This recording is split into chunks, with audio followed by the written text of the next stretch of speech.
Ok, gracias a ti. Vamos con Amarín. Prende tu micrófono.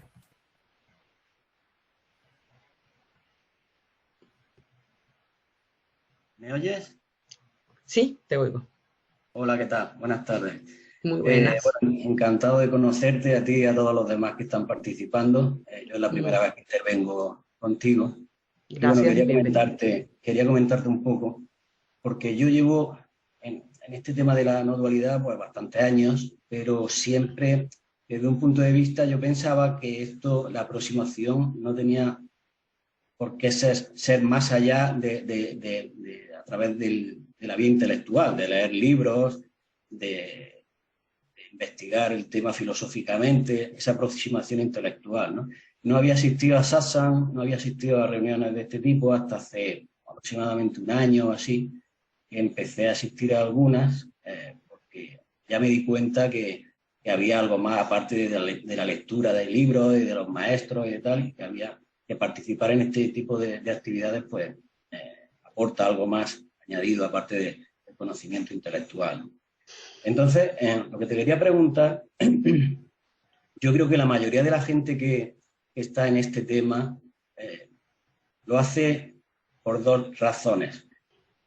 Una es por tener una experiencia de lo que somos, de cuál es nuestra verdadera naturaleza, conocer, tener esa, no sé si llamarlo experiencia, pero sí bueno, la iluminación o como queramos llamarlo, esa, esa comprensión, y entonces a partir de ahí, pues eso te va a dar una apertura, una felicidad y una satisfacción por haber descubierto tu verdadera naturaleza. Pero otra razón yo creo que también es porque todos sabemos que hay muchas posibilidades de que eso no pase, pero, pero si no pasa, al menos sí tener una aproximación intelectual y saber un poco esa aproximación intelectual a qué es la verdad, aunque no podamos tener esa experiencia, porque al final no todo el mundo puede conseguirla, aunque esté asistiendo a y aunque esté leyendo y tal. Entonces, esa aproximación intelectual es un poco la que yo quería preguntarte, porque todos vamos a morir. Eh, Cuando muramos, yo te he oído a ti decir en algunos vídeos que he visto tuyos que un error es pensar que cuando muramos el mundo va a continuar sin nosotros. Me parece que te oí decir algo, eso, algo así en un vídeo. Entonces, un poco esa era la pregunta. O sea, cuando muramos, claro, yo estoy aquí, un segundo después ya no estoy. Tendré otra experiencia, habrá algo ahí. Ok, No está sé bien. si describiría ese momento. Déjame tratar de aclararte varias Mm. cosas, ya que es la primera vez que entras y además así aprovechamos para repetir y replantear las bases ontológicas. Las bases ontológicas que utilizamos como, no como un conocimiento intelectual que tienes que aprenderte de memoria, ni nada de eso, sino como un modo que te dé como una especie de mapa para tú, de modo práctico, poder revisar tu entendimiento y tu comprensión y cómo estás moviendo tu atención. Las bases ontológicas, que son sencillas, no son para adquirir un conocimiento intelectual. Y primero te las voy a explicar para antes de seguir diciéndote otras cosas, ¿no? Las bases ontológicas son que la esencia que tú eres, o sea, que realmente lo que tú eres no tiene forma. O sea, lo que tú eres, tú, ese que está escuchando ahora, ¿okay? No tiene forma. No ha nacido y no puede morir. No está en el espacio y no se mueve ni depende del tiempo. Eso que me está escuchando ahora, eso que ahora está escuchando tu respiración. Eso en realidad es indescriptible. Por lo mismo que no tiene, hay, hay unas pocas unos pocos conceptos que podemos utilizar para referirnos a eso. Y esos conceptos son 3 que yo uso. Me refiero a eso que eres y que está ahora presente y siempre es, como ser, conciencia, plenitud. Eso es lo que eres. Y eso que eres, por ser conciencia, sabe que es. Eso es lo que sabe, conscientemente sabe, soy. Independientemente de experimentar el cuerpo o no. Sabe que es. Y esto que sabe que es infinito, sin forma, y no está ubicado en ningún lado, que no depende de nada, es absolutamente real por sí mismo. Absoluto. No es relativo a algo, es antes de todas las cosas. Esta conciencia que eres. Se mueve en sí misma, o sea, hay movimiento consciente.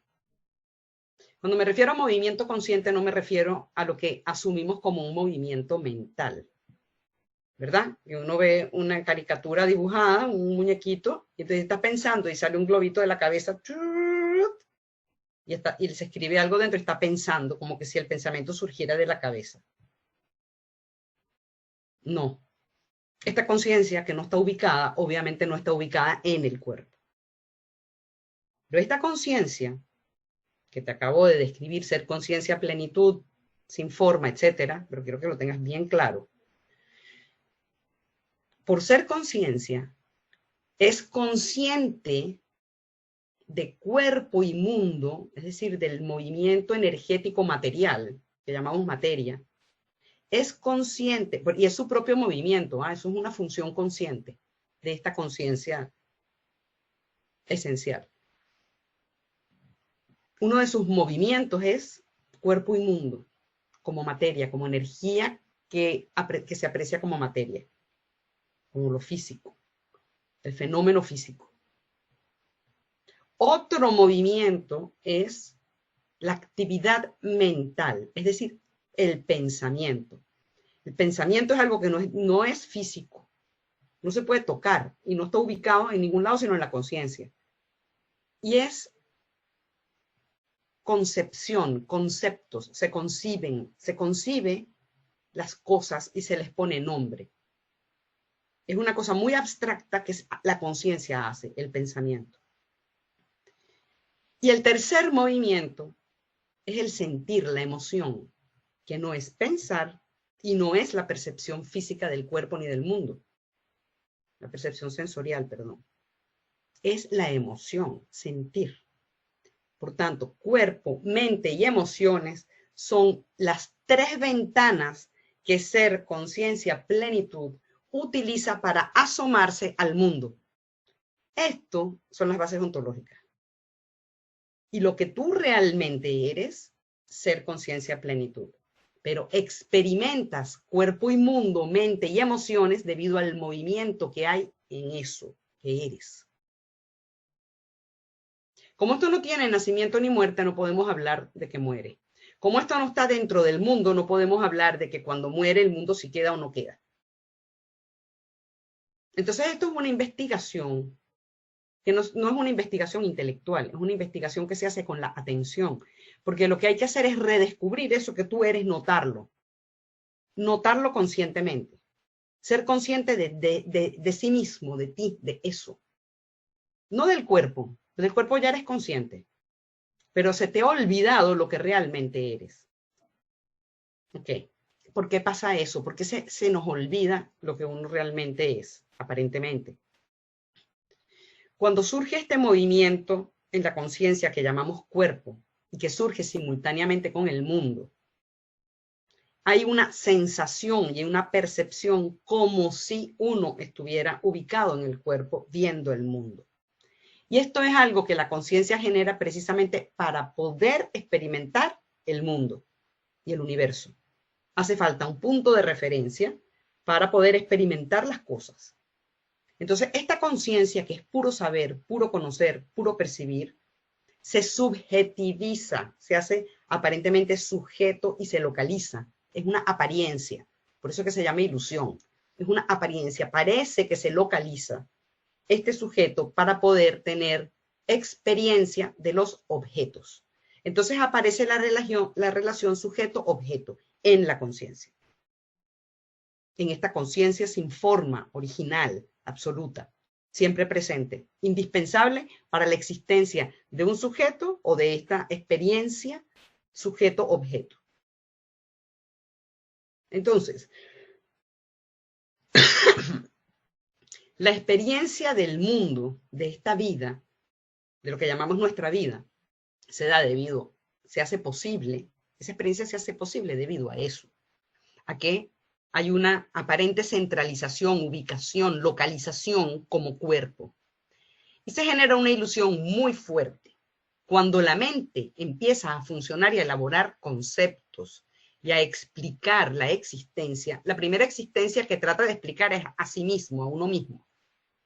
¿Okay? Porque la mente surge después de la percepción del mundo. Como a los 2 años de edad es que los niños empiezan a armar identidad. Ya la percepción y el mundo ya lleva un rato ahí y entonces empieza el pensamiento a decir, ¿quién soy yo? Mis papás me dicen que yo soy María Luisa, que me veo en el espejo. Yo soy María Luisa y soy así, de determinada manera. Entonces vienen los modos de ser, distintos en cada paquete, en cada expresión, en cada cuerpo, distintos los modos de ser. Distintas los modos mentales en cada una de las manifestaciones de esta conciencia.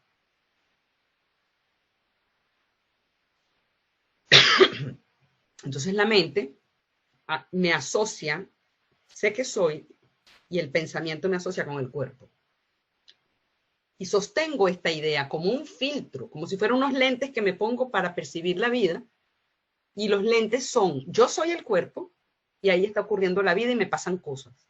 Como yo soy el cuerpo, y el cuerpo es limitado, finito y mortal, entonces yo, el ser, soy limitado, finito y mortal. Y me entra el miedo, porque yo no quiero morir. ¿Qué pasa con el mundo cuando me muero? Me lo voy a perder. Y me siento limitado y no encuentro cómo ser feliz, cómo estar en paz. Porque siempre algo me va a faltar porque de hecho este cuerpo es limitado. Las capacidades mentales son limitadas. Todo es limitado con respecto a esta experiencia. Pero hay una intuición que todos tenemos, es decir, que acontece, me perdonan con esta tos que tengo, que acontece en toda manifestación, que es todas las personas, ¿ok? Que es una intuición de que hay la posibilidad de ser feliz, pero uno no sabe cómo. Yo intuyo que la felicidad me corresponde, la paz también, la plenitud, el relax, el descanso, ese alivio me corresponde, pero no sé cómo. Entonces comienza la búsqueda. ¿Cómo hago para ser feliz? Ya que viendo que el mundo material y del compraventa y todo lo que ofrece la sociedad no me da felicidad y que todos los logros o fracasos que he tenido en mi vida me dan como resultado la felicidad, puedo tener una vida de lo más linda y veo que esencialmente no siento esa felicidad. Entonces, ¿dónde está la felicidad? Y un día te empiezas a encontrar con textos, libros aparentemente sagrados, ¿verdad? En donde está la sabiduría que te trata de explicar estas cosas con muchísimas palabras. Y muchísimas cosas que, bueno, que habría que revisar qué tan ciertas son. Y uno empieza a buscar por ahí y hacer actividades y prácticas y estar con grupos para ver cómo hago para encontrar, no sé, la felicidad, la plenitud, la realización, la liberación, la iluminación, cómo lo llaman a eso que tengo que llegar a ser, porque ojalá me llegue, ojalá yo lo logre para ser feliz y estar en paz y completo. Y todo esto está fundamentado en el error de comprensión que se ha producido no por culpa de nadie, sino porque se produce por esta ilusión en la conciencia de estar localizado en el cuerpo. Se perdió de vista que esta localización es temporal solo para la apreciación de esta experiencia que llamamos mundo y vida, de esta vida humana. Se precisa de esta aparente localización, o de esta localización, pero se pierde de vista que uno no ha dejado de ser pleno, plenitud, infinito, ¿verdad? Se pierde de vista y se cree que uno está confinado a esta localización, como que te metiste dentro del cuerpo y cuando me muera saldré del cuerpo. Entonces, hasta el discurso es incongruente. Si yo me muero, morir es fin, ¿verdad? Así lo veo yo. Morir es algo que se termina. Hay gente que dice, cuando yo me muera me voy a ir al cielo. Entonces, ¿quién se murió? Estoy trabajando para que después de la muerte, entonces, ¿la muerte de qué? Si tú vas a tener algo que llamas después de la muerte, obviamente no te has muerto. Entonces, ¿qué eres tú o quién eres tú que trasciendes la muerte? Que la muerte no termina contigo. ¿Quién eres tú? Entonces, hay una intuición, hay algo que se sabe, pero como que no terminamos de entenderlo ni de verlo. Y esto se redescubre con un poco de investigación, discernimiento muy agudo, cierta práctica con el uso de la atención, que para eso están los temas de la meditación. Y unas buenas bases ontológicas para que no te pierdas, para que no pierdas de vista que tú es que no es que vas a llegar a ser un iluminado, sino que tú eres la iluminación. Que tú no vas a llegar a adquirir paz, sino que tu cualidad es paz. Que tú no vas a llegar a ser feliz, sino que la plenitud es tu propia naturaleza. La felicidad es tu naturaleza, la es ahora. Pero se ha saltado, se ha pasado por alto por esta malla de pensamientos que tenemos como filtros. Y el primer pensamiento que estorba es yo soy este cuerpo, yo soy alguien, que confunde completamente la mirada. Entonces, esto de que esta idea, después de haber leído durante muchos años los textos que has leído, esta idea de que hay unos pocos que alcanzan la iluminación es errada. La iluminación, la realización ya es el ser que eres. ¿Qué es lo que sucede? Que sí podemos hablar de comprensión o de que se caiga esta confusión, que desaparezca. ¿Ok? Pero eso es distinto. Para que esta confusión se caiga, lo que hay que hacer es estar atento sin sostener nada. Sin sostener ideas ni conceptos adquiridos que los tienes que resguardar, porque si los pierdes, tú te vas a perder. Lo que tienes ahora es que tener más conocimientos para tener todo muy controlado en tu pensamiento, para poder entender las cosas que uno quiere entender. Resulta que con esta comprensión que se da de manera natural y que a todos se nos ha dado en algún momento o en varios, pero se pasa por alto. Se pasa por alto porque no se tienen referencias con cómo cotejar ciertos momentos ciertos instantes, destellos de esta claridad, de este mirar sin la identidad, que no tenemos la referencia y se nos pasa por alto.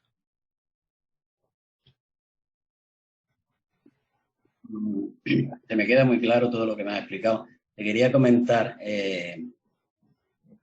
somos el ser teniendo una experiencia humana, en mi caso, pues este cuerpo y este contexto y esta localización que tengo aquí, y esa experiencia empieza y acaba.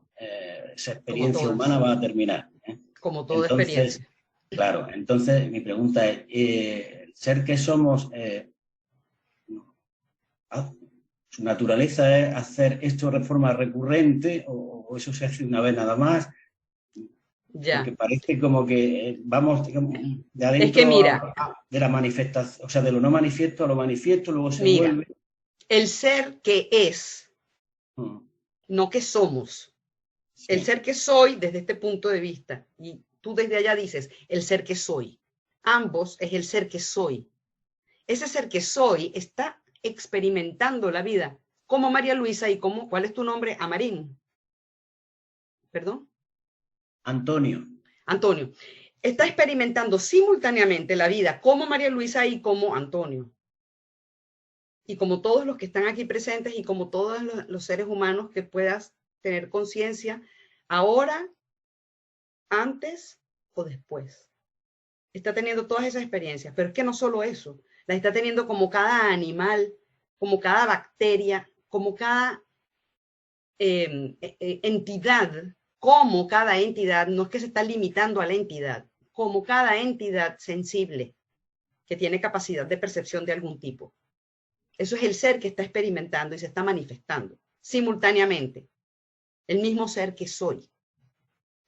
El problema que tenemos es que hay un miedo a perder el sentido de identidad y de separación y de ser único y distinto y diferente. Es decir, yo distinto a los demás, ¿qué pasa realmente conmigo? Que soy el ser igual que son todos los demás, pero ¿qué pasa conmigo después de que esta vida se acaba? No, no es que no pasa nada contigo, es que tú eres ese ser y esta vida se acaba todas las noches cuando viene el sueño profundo. Y vuelve a surgir con la vigilia. Es una ilusión mental. Qué fuerte decir eso, ¿verdad? Pero, ¿qué importa llamarlo ilusión mental? Es una experiencia tal como la tenemos. Pero desde el punto de vista de poder entender esta cualidad, esto de ser conciencia, hay que hablar de la mente. Hay que hablar de que hay algo que se presenta como estado de vigilia, en el cual la experiencia es de un tipo, y hay algo que se presenta como estado de sueño con sueños, en el cual la experiencia es de otro tipo. Quien está teniendo esa experiencia o lo que está teniendo esa experiencia es ser conciencia. Y luego está el estado de sueño profundo, en el cual simplemente no hay contenidos en la conciencia. Están absolutamente en reposo. No hay movimiento consciente. Entonces, ese mundo, esta vida, este ser humano, en el estado de sueño profundo no está, pero el ser sí. Lo que pasa es que no hay experiencia, hay descanso. El reposo.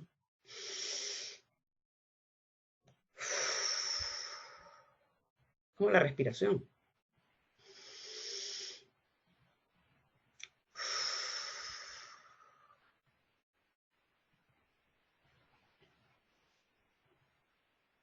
Surge el mundo, se recoge el mundo. Y otra cosa que nos confunde mucho es porque venimos con una educación y un modo de interpretar la existencia como que lo que es material es real y existe por sí mismo.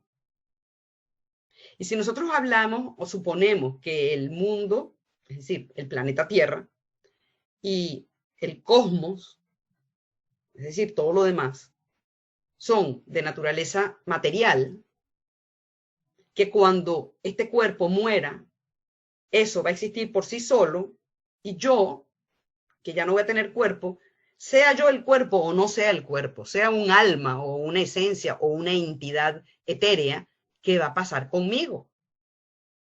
Ese es el criterio que se sostiene, que es la mirada materialista de la existencia, como que la materia tiene existencia por sí sola. Y simplemente una investigación, no solo de los libros sagrados y de las escrituras de los sabios, ni de todas esas cosas, sino una investigación un poco profunda e indagadora en esa ciencia que estudia la manifestación, la fenomenología, es decir, la física, y sobre todo la física cuántica. Un poco de investigación en eso te hace ver y saber y comprender lo que los pobres físicos tratan de discernir, a ver si encuentran una teoría que unifique todo, porque andan todos sumamente confundidos, puesto que no logran dar con una cosa que sea la línea conductora de todo. Porque han comprobado que eso que conforma la materia, que es decir, las partículas subatómicas, según el observador, estas se comportan de una forma o de otra. Por tanto, ¿qué es lo que, en base a qué se comporta, en base a qué existe la materia? En base al observador. Si no hay observador, no hay materia. ¿Qué tal? Sí, de hecho a mí me encanta la física cuántica y he leído mucho sobre el papel del observador en el colapso Exacto. de la función de onda, que es la que hace que se concrete la Entonces, existencia del mundo y de la materia. Entonces, si es que tú mismo tienes que atreverte a hacer la investigación, tú mismo vas a llegar a las conclusiones. Toma lo que sabes de la física cuántica y estas que yo te estoy diciendo y empieza a comparar para que tú veas el sentido que tiene lo que te estoy diciendo. Tienes que investigarlo, revisarlo. ¿Tiene sentido o no tiene sentido?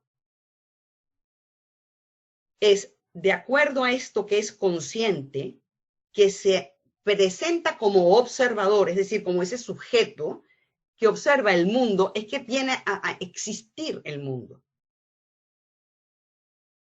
Y eso es lo que la física cuántica está demostrando con experimentos. Solo que no saben cómo asumirlo. Y ellos hablan de conciencia como una conciencia que es distinta y ajena a la conciencia que como ser humano uno dice que tiene. Porque asumen que la conciencia de la persona está dentro del cuerpo. Y está en el cerebro, depende del Ajá, cerebro. y está en el cerebro. Y cuando los neurólogos no han podido demostrar eso. Entonces, el tema es que esta comprensión, mira, primero es individual. Es individual. No hay otra manera de hacerla que uno mismo. No es por los libros, es tu propia experiencia que tú tienes que investigar. Es investigando, la indagación. Es la única manera de resolver este tema. Una indagación que no es mental, no es conceptual, es vivencial y es con la atención. Que la atención, en lugar de fijarse en el objeto, se vaya hacia el sujeto y luego note que hay esto que se da cuenta del sujeto. Por tanto, si el sujeto es observable por ti, ¿quién eres tú? Notar que esta percepción del mundo depende enteramente, la percepción del mundo, de los 5 sentidos sensoriales. Sin sentidos sensoriales, ¿cómo podrías tener referencia de la existencia de un mundo? Eso es algo experiencial, esto uno lo puede investigar. Luego, momento a momento, notar que salir de tu condición natural, no lo quiero llamar estado, tampoco condición es adecuado, pero salir de la felicidad que eres y de la paz que eres, está directamente relacionado con haberte involucrado con el pensamiento que te define. Si tú no te involucras con el pensamiento que te define, es decir, si tú no te enganchas y no crees todos los pensamientos que te dicen la persona que tú eres y tú no crees en ellos, hay paz. Vienen esos pensamientos, pero no te definen. Viene una persona a criticarte. Esa persona está criticando a la persona, el comportamiento, pero no a ti. Tú eres eso que es más allá de ello. Eres más allá de la persona. Entonces hay paz. Eso se va viendo. Se puede ir viendo gradualmente. No tiene que venir el rayo de la gracia que ¡fuash! Te partió y te iluminó. Puede ser de un modo gradual por medio de la investigación y cuando menos te das cuenta estás en eso. Digo, wow, soy esto. Se te hace absolutamente natural. Pero para eso la investigación tiene que estar bien orientada. No seguir adquiriendo conocimientos y no seguir dándole a la cabeza. La cabeza. Mira, ve cómo está. ¿Ah? Uno cae en la trampa de cómo tenemos armado el lenguaje. No caer en, no estar dando vuelta al pensamiento, pensando esto, lo otro. No, no es cuestión de pensamiento. Primero tienes que hacer como hace Juan, que es el que habló antes, ¿verdad? Que él está observando los pensamientos, pero él todavía quiere revisarlos y cambiarlos. Ok, notar que los pensamientos vienen, pero ¿quién eres tú? ¿Qué eres tú en donde se presentan los pensamientos? ¿Qué eres tú en donde se presentan estas percepciones sensoriales? ¿Qué eres tú que percibe y tiene y experimenta estas emociones? ¿Qué eres tú que tiene diversos estados mentales del tipo que sea? Estados extraordinarios. No quiero llamarlo estados de conciencia, porque la conciencia no tiene estados, la conciencia es conciencia. Los estados son el movimiento en la conciencia que prefiero llamarlo mente, para no confundirnos, para poder notar el aspecto permanente de la conciencia que solo es consciente y no está separado del contenido consciente. Es uno y lo mismo, pero primero hay que notar ese aspecto permanente. Entonces, una vez que notas el aspecto permanente de esta conciencia que eres, vas a notar posteriormente o simultáneamente que esta experiencia como ser humano está unida a eso, no está separada. Por tanto, tú puedes decir, sí, yo soy el ser humano, pero también soy el mundo. Decírtelo a ti, comprenderlo para ti, no se lo vas a ir diciendo a los demás. Ahora, esta investigación es individual, nadie te puede convencer de esto. Porque eres tú con el discernimiento y con las cosas que tú has ido viendo por tu propia experiencia, el que vas a decir si esto es cierto o no es cierto. Porque hay mucho peso por detrás de todo lo que has vivido desde la infancia, la cantidad de huellas que están ahí marcando de todo tipo, muy fuerte, en cada caso distintas, que están molestando, están interrumpiendo, molestando. Entonces el trabajo realmente consiste en ver que nada de eso moleste, ponerlo a un lado, no dejar que intervenga lo que aprendiste, tus traumas, tus cosas, tus maneras de ser, las expectativas que tenías, lo que te imaginaste, lo que creíste, todo eso. Que no intervenga, que no molesta, porque la investigación la tienes que hacer tú. Son tantas cosas que te puedo decir que querer decírtelo todo de una sola vez es como mucho, pero bueno, esto también sirve para la revisión de los demás que están escuchando. Bueno, ya iremos avanzando más. Muchas gracias. Poco a poco y porque más que nada hay que poner las ideas en orden para ser capaz de descartarlas. No es para acumular más ideas, ¿ok? Hay que descartar las ideas. Las ideas no resuelven esto, ninguna. Pero pueden ayudar o confundir. Ahí es donde uno tiene que estar ojo avisor. ¿Ok? Gracias. Gracias a ti y bienvenido. Gracias.